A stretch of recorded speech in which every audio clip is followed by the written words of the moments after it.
Hey guys, it's Ken. Welcome to another Autism Digest interview, where today we have someone who I feel really honored to interview. I say that a lot, but this one I truly do. We met through Facebook. I was looking for guests for another friend's podcast, and I saw him, and I immediately knew he would be perfect. Then we were debating autism, and I found out he's on the spectrum and doing all these amazing things. Me and him have different opinions on the subject, but I wanted to bring him on here to show that just because we have different opinions doesn't mean we can't unite under a common cause. With that said, he is the son of rock legend Dee Snider of Twisted Sister, who a lot of people grew up with. He's a one-man band. He does music, including a song called Twisted, which is one of my favorites right now. You've probably heard his voice in Cheetos commercials, Pizza Hut, PlayStation, all these amazing things. He hosted Haunted Live, and his name is Jesse Blaze Snider. Thanks for coming on, Jesse. Thanks for having me, brother.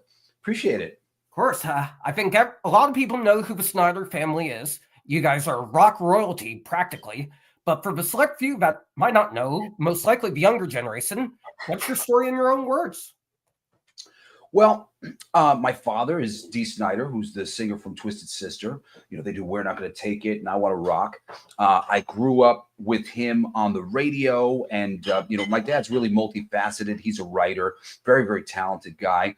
And, because of him, I didn't really know that I was autistic, because I had the most charming man in the entertainment business who I was copying all the time. I used to sit outside of his studio and I would listen to every single word he said, especially because I knew that sometimes my communication with people wasn't great. I would say things and people would get their feelings hurt or be upset with me. And I didn't understand why everybody was upset. So I started trying to model myself after my dad. And in a lot of ways, so many of the things that I do, from music and writing comics and writing in general, came from his love of comics, his love of humor. And humor was another thing that helped me mask my own autism, because there's a rhythm to humor, the way a joke lands or a punchline lands. And I studied humor from a very young age. And then I studied him on the radio. And then I became a writer, and I was just constantly studying dialogue and, how to put things down.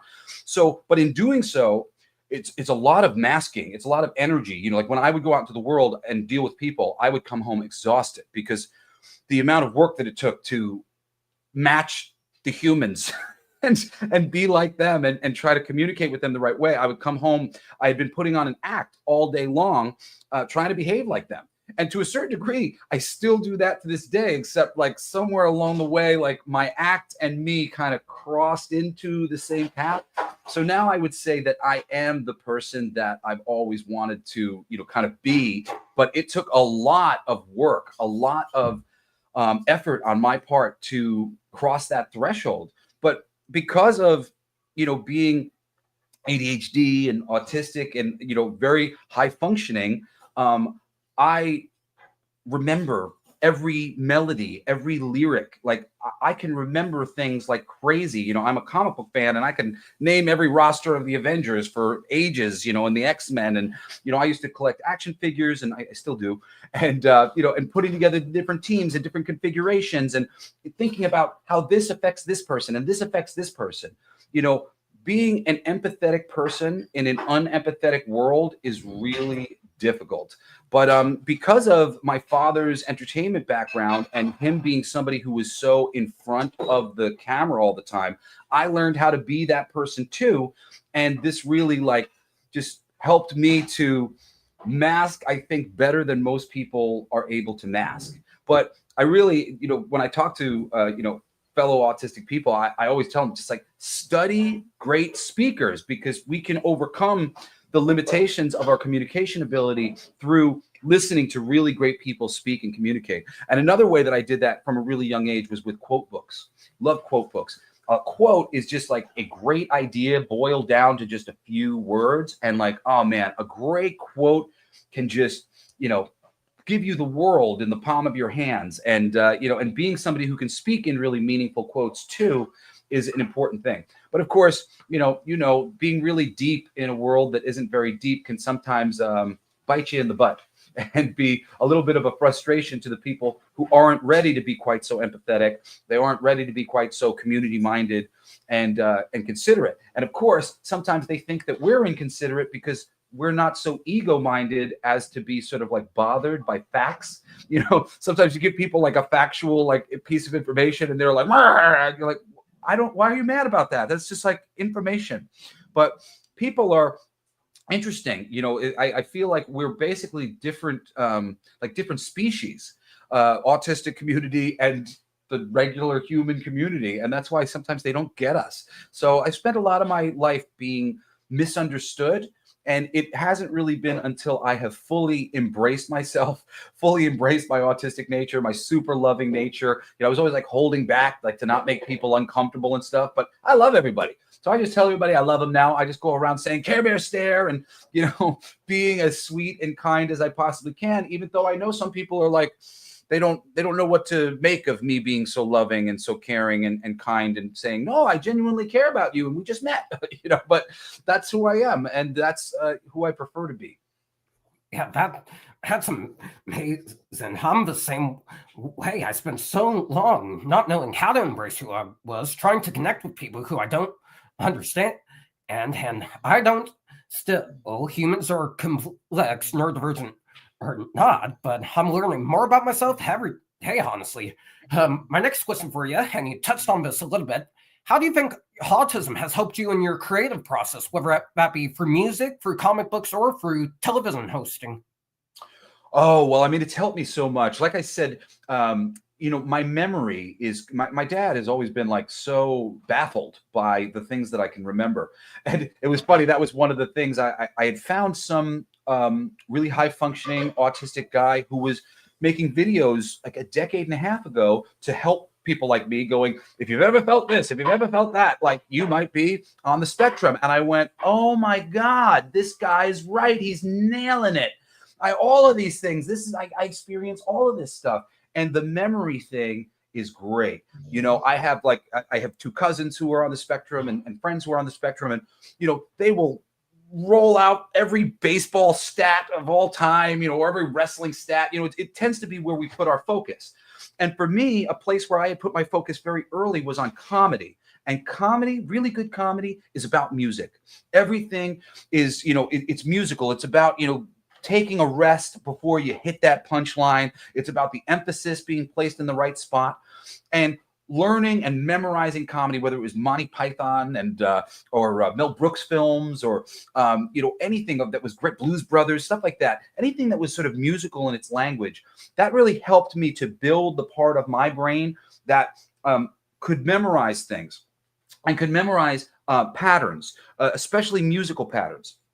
So every single time I listen to any music, I could sing a song if it's good. If you play me a good song, I could sing the song without the lyrics immediately afterwards. Like I will memorize it in a moment. I know the melody, I know how the notes go, and I can sing it back to you.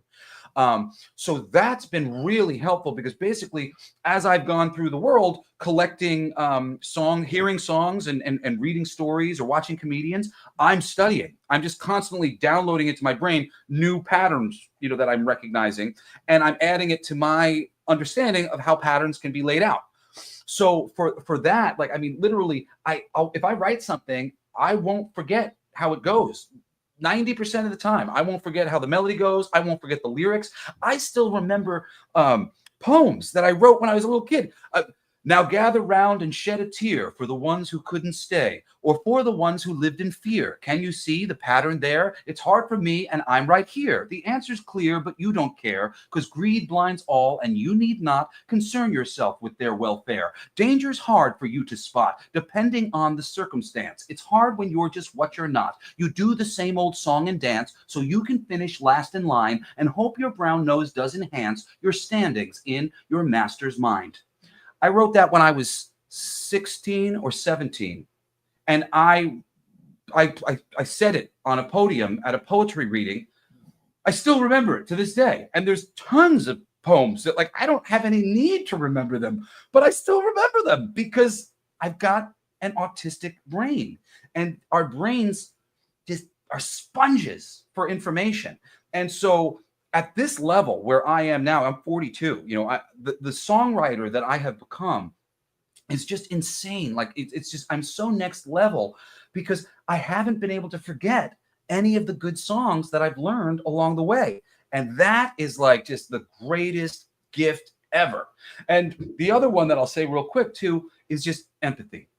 You know, especially I think, you know, people who like to play with toys, and I'm a big toy guy. You know, when you have a little action figure and you have a little action figure and this one punches this one in the face, and then you go, well, how does this one feel about that? He doesn't like that. And you're like, oh, I don't like that. You know, when you start thinking this guy feels differently than this guy, and you start imagining how things interact, this is a level of depth, unfortunately, that a lot of normal people don't have. And I really think it comes much easier to autistic people. And, you know, it can be very frustrating for us because when people come back and go like, oh, you've upset me or something, we're like, oh, I upset you. I didn't want to upset you. That wasn't my goal. My goal was to be friends. I want to be friends. And we're not friends because I said something bad. Oh, no.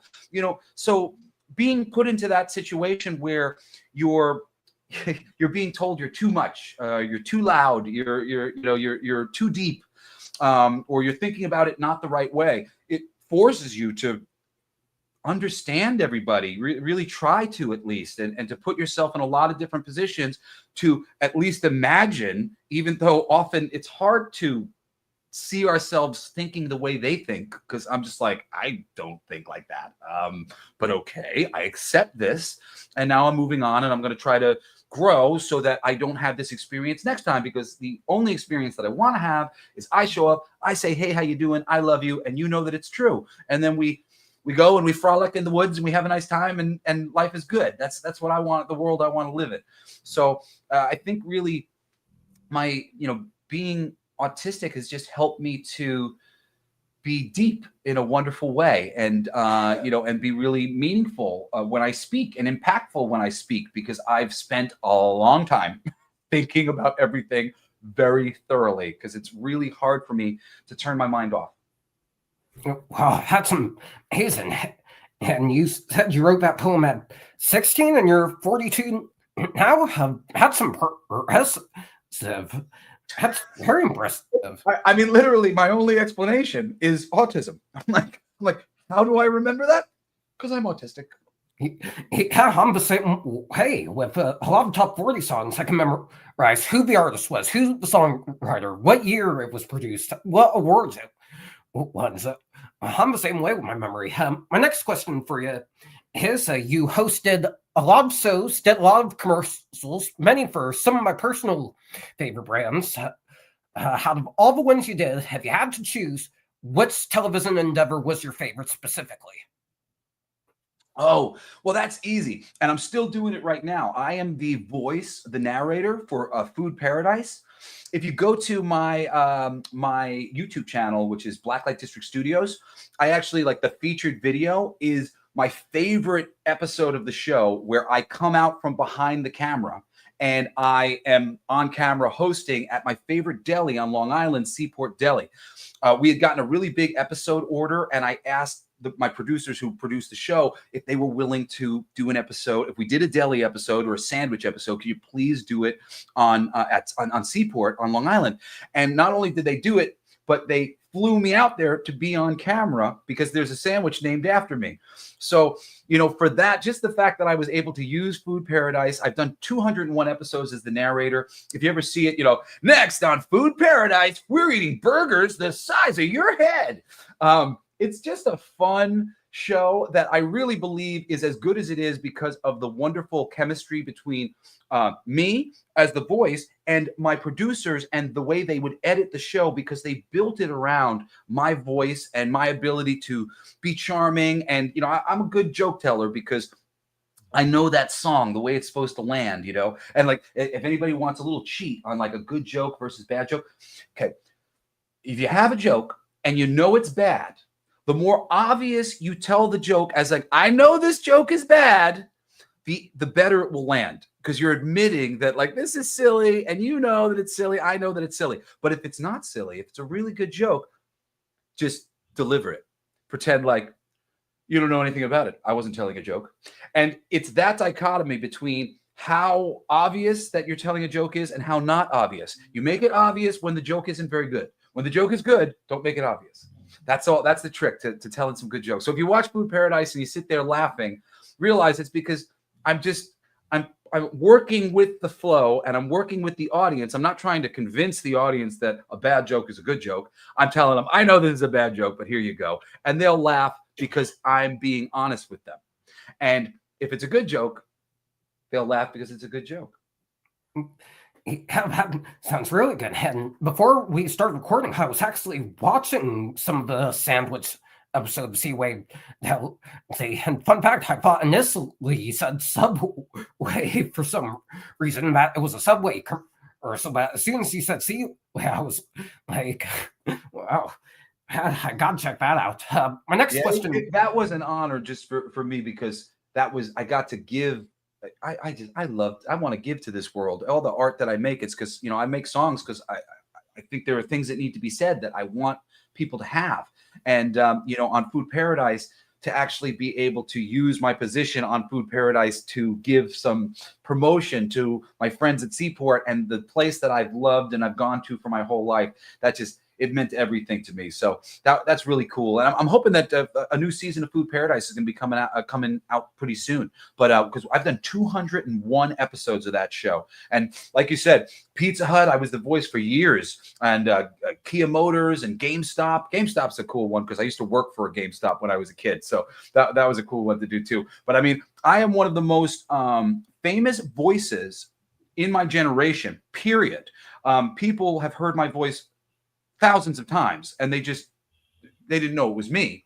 But I've done so many mainstream commercials and so many promos for different TV shows and live announcing, and I've worked in every field of voiceover. So people, when you hear my voice and you go, oh, I like his voice, I kind of recognize it. Yeah, you probably do. Most people who watch television have, or listen to radio have. That's amazing. I might have to go back through some commercials I watched when I was younger and see if I can recognize it now. My next question for you is, you and I met through Facebook and have a height of some autism controversy, which I won't say out of respect. You did put me in my place for Colin and Vistula cream cheese bagel, which I changed out of respect. And then that's how I found out about your association with the autism community. Everyone's divided right now, which is honestly extremely heartbreaking, especially over very petty reasons. So my next question for you is, as an autistic individual and someone with such a profound background, how can we unite under this cause without judging people by standards and being mean about it? Yeah, well, the being mean thing is like really the big thing. Like, it's funny because I've seen a lot of people go after RFK Jr. and they've literally been going after his voice and how he looks. And every time I see that, I just go, come on, guys. Can't this be a conversation about the factual information? And a lot of people don't want to really talk about this from a deeper level because the pharmaceutical industries, they don't want to have this conversation because they're making a lot of money off of everything the way that they're doing it. But I believe that I have been able to demonstrate autism as a effing superpower.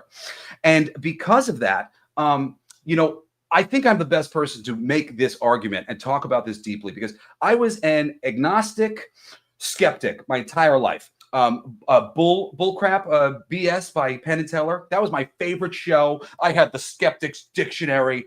I was fighting against basically dogmatic religious belief because I saw what dogma and religion had done to society. And I was just like, can't we all unite under the same basic principles? But the problem with the scientific paradigm that we're living under right now is they have ignored completely ancient wisdom. And ancient wisdom, it is not wrong. And there's a lot for it to teach us. And the main things that it's there to teach us, and I'll kind of direct you guys through a scientific path that you can take to understand what I've come to understand. There's a really great book by something McTaggart. It's called The Field. The Field proves that literally what comes first, the chicken or the egg? The idea for both. When the sperm and the egg hit each other, there is a visible, not to our naked eye, but to various, equipment, there are ways to see it, a field that forms. Our body grows into the field. The adult version of our body can be seen in the field, and our body slowly grows into it. Now, the reason why this invisible world where we have a field that comes before the chicken or the egg that we're growing into, the reason why that's so important to understand is because of the way that heavy metals interact with our bodies. We have not known and are not properly evaluating what a big deal it is. And I believe absolutely, because there's plenty of information that you can go out there and see, because there's a lot of people who've been fighting this for a very long time, that the autism, the lower functioning you are, people are trying to call autism like an identity. It's not. There's no spectrum for left-handed people, okay? There's no spectrum for blue eyes. You either have blue eyes or you don't have blue eyes. The fact that there is a spectrum for autism means that it's affecting people in different degrees. Why would that be? Well, it's because something is causing the way it is being expressed. So what is that thing becomes the question.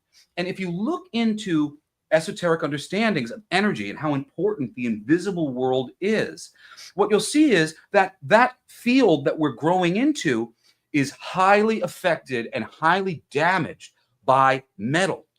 And the metal basically creates roadblocks that our nervous system and our energy systems can't pass through. It's the thing that makes some of our communication, for those of us who are lower functioning, more difficult. And I want to live in a world where all of the shackles on the autistic are removed, because we are brilliant and we are innocent. And all of you guys should be like me. And you should be able to say all the things that you want to say super fast, lickety split. And it's literally pieces of metal that are getting in the way of the electrical system. In the early stages of our development, we have what's called the brain-blood barrier, which is a space in between our brains. It's open when you're a child. They had studied different kinds of mercury at a point in time, and they were like really happy because this mercury was apparently being released by the body. As it turned out, no, it wasn't. It was going straight into the brain-blood barrier. This is literally separating your left brain and your right brain from touching each other. People in different high states of spiritual consciousness or working meditationally with like psilocybin mushrooms, the mushrooms will connect those two sides of your brain. And you will get perspective on yourself that you never had before, because the left brain's governing one group of activity and the right brain's governing another. But as soon as they're connected, the perspective that you get is immense. And the more there is a barrier, literally a metal barrier that is preventing these thoughts, these neurotransmissions from going across the barrier, the worse it is for you. In this day and age, we have mercury in the air, in the water, in the fish that we eat. Literally in Japan, the whole food and drug, the food board there, they studied mercury for a long time, and they all quit eating sushi, period. They stopped eating it because they saw how terrible mercury was for the human body. Or for whatever reason, these large fish, they can't get rid of the mercury, and neither can we. There's a couple different ways that we can, and I would recommend, if for a while, I did a big cleanse to help clean myself out with cilantro and parsley, and I mixed it into into a shake that I would drink every day, and it helped me to kind of clear up my brain. I had a lot of damage to my brain from getting hit by a car and a couple different things that had happened to me, and through this regimen, I was able to think clearer, process better, and it helped me a lot. And I've seen it help other people too who are on the spectrum. So, there's something about what's in the cilantro and what's in the parsley. It connects to the aluminum and it connects to the mercury. And those are the two metals that really are messing us up the most. Aluminum is all over our environment because of these chemtrails. They were denying it for years and years and years that they were messing with the weather at all. They're messing with the weather. The HARP system was designed during World War II. And basically the technology puts particulates of metal into the sky that eventually fall, and they reflect lasers and, sort of invisible beams at it to vibrate it in different ways to affect the way the weather pattern goes. Eventually, when this aluminum hits the ground, we're breathing it in. So many different things. It's coming into our bodies. Aluminum combined with mercury, which is like, the runoff from burning various things, and in the foods that we're eating, This stuff is damaging us. Some mothers are passing a huge load of mercury and aluminum to their children in utero and in through the umbilical cord. So what's happening to some kids when they're born, they've been hit with a metal load, the likes of which, the world has never seen before. Because something like aluminum, it has to be mined. Aluminum isn't just found in the environment willy-nilly. So these things have never been present before. And I'm a father. I've got 4 kids. I've got 2 cousins who I love very much, and they're very low functioning autistic. So I was very interested in this subject, and I've studied it for 20 years. And there was basically 10 years that I went where I didn't fight with anybody. I didn't argue with anybody because I understood where they were coming from, and they didn't want to look at what I was looking at, and they didn't really want to have a reasoned argument with me and talk to me about the information that I'd come to understand was there was a lot of there was a lot of truth to everything that was going on, and it deserved to be studied much more deeply and very specifically, but it wasn't being studied that way. And what I understood was, as I studied the medical industry in general, is they don't have any interest in that. They're making a lot of money off of us, off of the autistic community. They're making a lot of money off of vaccines. There's no desire to change the way we're approaching vaccines. But if the vaccine helps us in one way, but hurts us in 5 ways, that's a bad idea. We shouldn't keep going with something that's good on this level, but terrible on all of these levels. That's bad. What are we doing? That's stupid. We shouldn't be this stupid. If somebody's going, hey, this isn't working on this level and this level, perhaps we should think about it again. And you just go, no, shut up. What are you doing? What are you doing? Nobody comes out of the woodwork to say something that is generally not well regarded because they want to be famous off of being perceived as stupid from people who aren't willing to read the books that I have read. And that's really the big thing. Most people just go, oh, just trust the science, listen to the scientists, listen to the doctors. But they don't understand that the way this system works is the same people who own the hospitals own the schools. They own the textbook companies, and they hire the writers who write the instructions for all of the doctors to learn. The Rockefellers was it Rockefeller? Yeah, I'm pretty sure it was Rockefeller. They got rid of all of the natural homeopathic healing modalities ages ago and replaced it all with petroleum-based medicine because they owned the oil industry. They were making money off of that. And you can't trademark an herb. Anybody can go out and use an herb. So this system wants to control all of the cures, all of the medicine. They want to control the doctors. They want to control what the doctors are prescribing. I have friends who literally are hired by the medical industry to go out and lobby the doctors directly. They buy them lobster. They buy them nice drinks and everything that they want. And they go, so we'd really like you to use this medicine. When you have a system that isn't based on what the best medicine, what the best advice that your doctor could give you is, but what is best for the propagation of the system as it stands right now, yes, of course, people like RFK Jr. are going to be demonized by that system. But us as human beings and intellectuals, we can't just go around completely demonizing the people who are trying to bring us other information.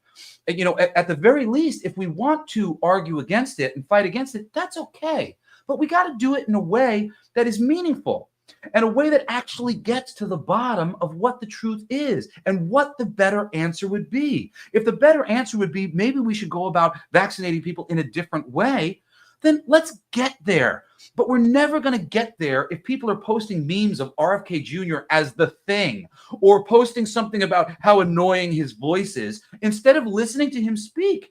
He does a podcast where he speaks with cutting-edge scientists and doctors all the time. I challenge any of you to go listen to his podcast. Listen to all of the brilliant people that he has come on his show who are on the cutting edge of medicine and are trying to change the world for the better despite what the pharmaceutical industry wants. And those people, those are the voices that we need to listen to. Just the mere fact that he has a podcast like that offering a platform to those sorts of people, just like you have a platform offering a voice to people like us. That's a wonderful thing. That shows that you care about people like us. That shows that RFK Jr. cares about people like us.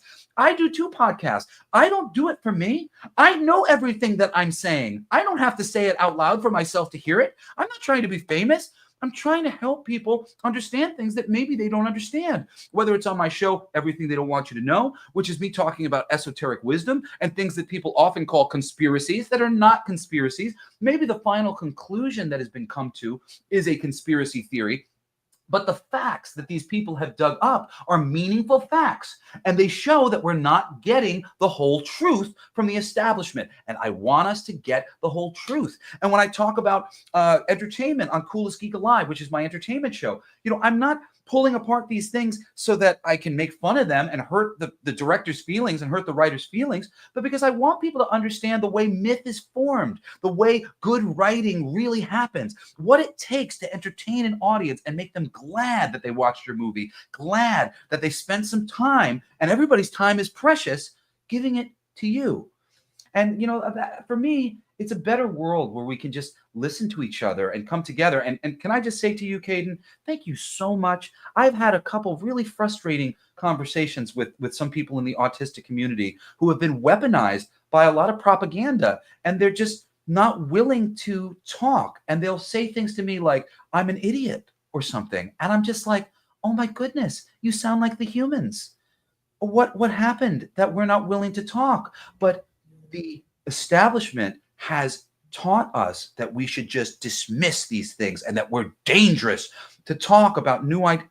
It's not dangerous to talk about new ideas. In fact, it's important. And if somebody doesn't start doing it soon, this whole place is going to go up in smoke.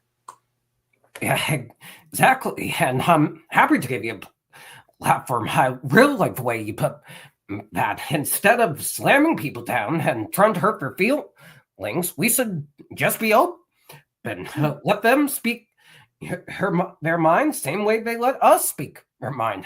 Although between you and me, I would definitely be swayed by lobster if I was in the doctor's shoes too. I know it's not fair. It's not fair. You're giving them lobster, and now they're going to prescribe me that medicine, not because it's the best medicine, but because the guy who works for them gave them lobster. It's hard to argue with lobster. Yeah, it is. My last question before we hop off is, what is your advice to anyone, neurodivergent or one, that wants to make it in all of these industries you work in, whether it be music, television presenting, or comics?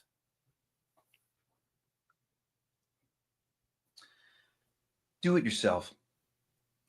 It's never been easier to do it yourself. There's things like Kickstarter and Indiegogo. There is the internet. There's so many ways to connect with people who might feel similarly than you feel. If you feel something really strong in your heart, if you feel like something is missing, if you're like, I love this, but go with that, trust that. If it's in you, it's in other people. One of those other pieces of esoteric wisdom that, the Buddha knew, and so many wise men throughout the ages, Jesus knew. We're all one. And if you feel it really strong in your heart, be brave. Don't be afraid to believe that you're not the only one. I'm sitting here and I'm saying these things, and hopefully you're saying, wow, I feel similarly. I'm not the only one. Hopefully people who are watching at home, and I know on some level you do this show because you wanted people to know they weren't the only one. I'm in the entertainment business because I felt really lonely growing up. Being autistic makes you feel like an alien in a world that you don't fit in. And I got into this. I got into music and stories because I wanted people to finish what I made and go, wow, I'm not the only one. And if I can do that at all for just a second, for anybody, just one person, and every time, and I know I've done it for more than just one person, and every time I do, that's the gift for me. That's my reward for all of my hard work. And it will be your reward too. It's the truth. I had to prove it to myself, but let somebody who proved it to themselves tell you you're not the only one. If you feel passion for something, go out there and do it. The system might not be ready to just open the door to have you do it because people like us have to prove its advocacy, but you can. It's never been easier to do. I'm on my third Kickstarter on, I'm on my third fundraiser on Kickstarter.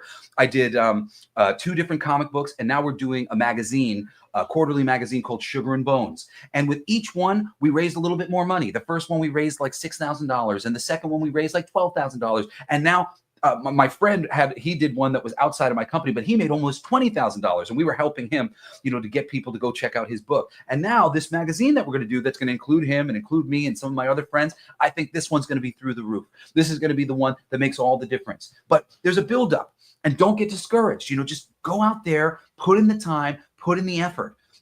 10,000 hours of something will really change your whole life. It will make you great and make you skilled. This industry, all the industries are very superficial in the way that they operate. And especially for people on the spectrum, that doesn't work for us. We're not superficial. And this world deserves, needs, and is craving right now less superficial versions of everything that exists in society. So if you feel like you've got a heartfelt, better version of it, do it. And if if you struggle to communicate or whatever else, get somebody who gets you. Bring them in as a partner. Let them be your mouthpiece. There are people who will partner with you if you've got the right ideas. I know that all of you guys are capable of executing it perfectly, and execute this stuff. Put your vision to life. Make a packet, make a presentation, and bring other people in to help you to get whatever pieces you need. Right now, I'm bringing in a whole huge team of people to come help me do all the things that I'm doing, because I work in so many different fields, and I do so many different things, and I can't do it all by myself. And we can't do it all by myself. So don't be afraid to invite other people into your vision. Again, if you believe that it's important, somebody else will too.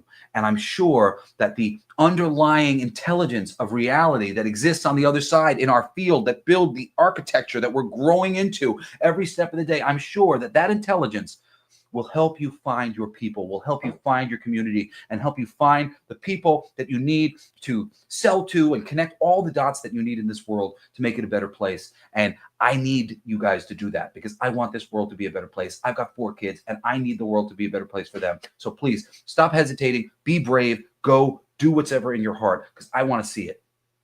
Yeah, that's an amazing way to put it, and a perfect way to end this interview. Anyways, guys, that's going to be it for this interview. Thank you so much to Jesse for coming on for our longest interview yet. If you guys want to see more amazing interviews, be sure to like, comment, and subscribe to the Autism Digest YouTube. And just a reminder that our latest issue is out now. If you want to check that out, go to autismdigest.com. And all of these interviews will be on our Spotify now. We just posted our one with Tim Arnold today. So be sure to check that out by going to Spotify.com and typing in Autism Digest, which is spelled right over here in the corner. Thank you so much for watching, and we'll see you in the next one.